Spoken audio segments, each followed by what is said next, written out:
देश का एकमात्र ऐसा स्टेशन है कि जो ट्रेन यहाँ पर आकर ठहरती है उसका आधा हिस्सा मध्य प्रदेश में तो आधा हिस्सा राजस्थान में खड़ा होता है। एक ऐसा विचित्र रेलवे स्टेशन होने के बाद भी इस रेलवे स्टेशन के विकास में क्यों लेट हुआ है? ट्रेनों का ठहराव बहुत कम है यहाँ के स्थानीय लोगों को इस सीमा क्षेत्र के कारण कई सारे विवादों का सामना भी करना पड़ता है। तो एमपी वाले भी राजस्थान में वोट डालते हैं, राजस्थान वाले भी एमपी में वोट डालते हैं। स्थानीय लोग चोरी, लूट और तस्करी जैसे अपराधों से भी बेहद परेशान हैं। अगर मोटरसाइकिल चोरी होगी उसकी फिर सर्वे होगा, फिर उस सर्वे को नापेंगे, उसके बाद रिपोर्ट लिखी जाएगी कि एमपी में, फिर एमपी वाले से बोल देंगे कि एमपी में जाओ आप, एमपी में रिपोर्ट होगी। आज हम आपको एक अजब गजब स्टेशन के बारे में बताने जा रहे हैं। दरअसल एक देश का एकमात्र ऐसा स्टेशन है जो कि दो प्रदेश की सीमाओं में है। अब आप सोचेंगे कि भला ये कैसे संभव हो सकता है, लेकिन जिस जगह मैं खड़ा हूं वह वही बॉर्डर सीमा है जहां पर मध्य प्रदेश और राजस्थान का हिस्सा लगता है और स्टेशन का नाम है भुवानी मंडी रेलवे स्टेशन। तो चलिए मैं थोड़ा आगे बढ़ूंगा और फिर आपको वो तस्वीर दिखाऊंगा कि कहां से सीमा का बंटवारा है और इस स्टेशन की क्या कुछ खासियत है, इस स्टेशन के क्या कुछ किस्से हैं। देख सकते हैं आप कि ये जो बोर्ड है ये वही सीमा क्षेत्र का बोर्ड है। ये जो हिस्सा है दक्षिणी हिस्सा राजस्थान के क्षेत्र में आता है, यानी कि भुवानी मंडी राजस्थान के क्षेत्र में आता है। तो वहीं इस स्टेशन का जो उत्तरी हिस्सा है वो मध्य प्रदेश की सीमा में आता है। यही इस स्टेशन की अपनी खासियत है कि जो रेल यात्री यहाँ पर पहुंचते हैं और जो उनको टिकट वितरण करता है, रेलवे के कर्मचारी होते हैं, वो मध्य प्रदेश की सीमा में बैठे होते हैं। तो वहीं टिकट लेने वाले यात्री राजस्थान की सीमा में खड़े होकर अपना टिकट लेते हैं। एक किस्सा यह भी है कि जो ट्रेन यहाँ पर आकर ठहरती है उसका आधा हिस्सा मध्य प्रदेश में तो आधा हिस्सा राजस्थान में खड़ा होता है। कुछ इसी तरीके की दिलचस्प कहानियां इस स्टेशन की है और इसी कारण जो है यह रेलवे स्टेशन पूरे देश में एकमात्र स्टेशन है जो कि हर समय चर्चा का विषय रहता है।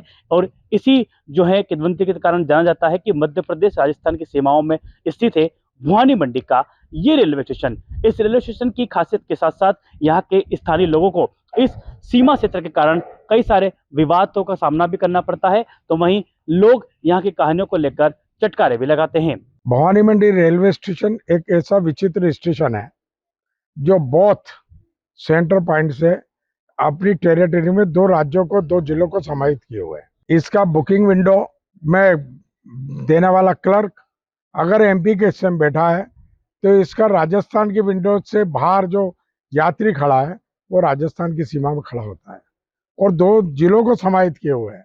और इसी बात को लेके हमने रेल मंत्री जी अश्विनी वैष्णव जी से हाल फिलहाल तुरंत ये मांग की है कि वो भारत के इस विचित्र रेलवे स्टेशन की माटी पर आए और देखें कि एक ऐसा विचित्र रेलवे स्टेशन होने के बाद भी, दो राज्यों को समाहित होने के बाद भी इस रेलवे स्टेशन के विकास में क्यों लेट हुए, इन कमियों को दूर करें।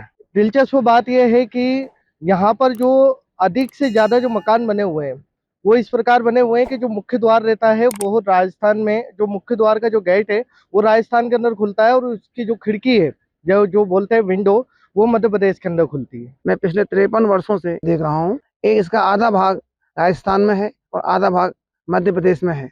बहुत ही अच्छा यहाँ का वातावरण है। एमपी के लोग और राजस्थान के लोग आपस में बहुत ही भाईचारे से बात करते हैं। रेल मंत्री जी को आगे देखना चाहिए। ट्रेनों का ठहराव बहुत कम है यहाँ। जिस हिसाब से स्टेशन है ना, ये जिस हिसाब से स्टेशन कोटा में दूसरे नंबर पर आता है, उसमें सेलिंग में जो टिकट की जो सेलिंग होती है ना उसमें दूसरे नंबर पर आता है। इतनी सेलिंग होने के बाद यहाँ पे ट्रेनों की व्यवस्था नहीं है। आम आदमी को समस्या तो आती है सब कागजी कार्रवाई के अंदर। भाई वोटर आईडी बनाने में, जैसे राजस्थान का वोटर आईडी है, उसके बाद बहुत ने राजस्थान की वोटर आईडी बना रखे हैं। दो प्रांतों में वोट डालते हैं लोग। अभी SIR से अगर कोई फर्क पड़े तो पड़े, तो एमपी वाले भी राजस्थान में वोट डालते हैं, राजस्थान वाले भी एमपी में वोट डालते हैं। ड्रग्स के मामले में तो ये मंदसौर जिला बहुत फेमस है। अपराध करने वाले, तस्करी करने वाले एमपी से करके आते हैं, राजस्थान में भाग जाते हैं, राजस्थान वाले एमपी में भाग जाते हैं और चोरी की अपराध घटनाएं बहुत ज्यादा होती है। अब जैसे अगर एमपी में अगर मोटरसाइकिल खड़ी है उसकी, अगर मोटरसाइकिल चोरी होगी उसकी, तो उसे राजस्थान में FIR कराने में बड़ी परेशानी आती है। एक तो राजस्थान वाले FIR लिखते नहीं है, फिर सर्वे होगा कि भाई कौन आया, इसकी कहाँ से चोरी हुई, फिर उस सर्वे को नापेंगे, उसके बाद रिपोर्ट लिखी जाएगी कि एमपी में, फिर एमपी वाले से बोल देंगे कि एमपी में जाओ आप, एमपी में रिपोर्ट होगी। सुविधा के नाम पे कुछ भी नहीं है साहब, अगर देखा है। निश्चित तौर पर भवानी मंडी का रेलवे स्टेशन अपनी इसी किंवदंती के कारण पूरे देश में अपनी पहचान रखता है। अब यहाँ के लोग रेल मंत्री को याद कर रहे हैं और बुला रहे हैं कि रेल मंत्री जी आइए और देखिए कि किस तरीके से छोटे से इस रेलवे स्टेशन ने पूरे देश में अपनी पहचान बनाई है। मध्य प्रदेश और राजस्थान के सीमा में होने के कारण यहाँ पर जहाँ रेलवे स्टेशन की चर्चा होती है तो वहीं स्थानीय लोग चोरी, लूट और तस्करी जैसे अपराधों से भी बेहद परेशान हैं। दोनों राज्यों की पुलिस को कई परेशानियों का सामना करना पड़ता है, तो वहीं आम आदमी भी कागजी कार्रवाइयों से बेहद परेशान नजर आता है। बहरहाल मध्य प्रदेश और राजस्थान की सीमा में होने के कारण इस रेलवे स्टेशन का विकास इंतजार कर रहा है और लोग चाहते हैं कि रेलवे स्टेशन और गति को प्रदान करे और यात्रियों को अच्छी से अच्छी सुविधा मिल सके। देवेंद्र मौर्य, विस्तार न्यूज, मंदसौर, मध्य प्रदेश।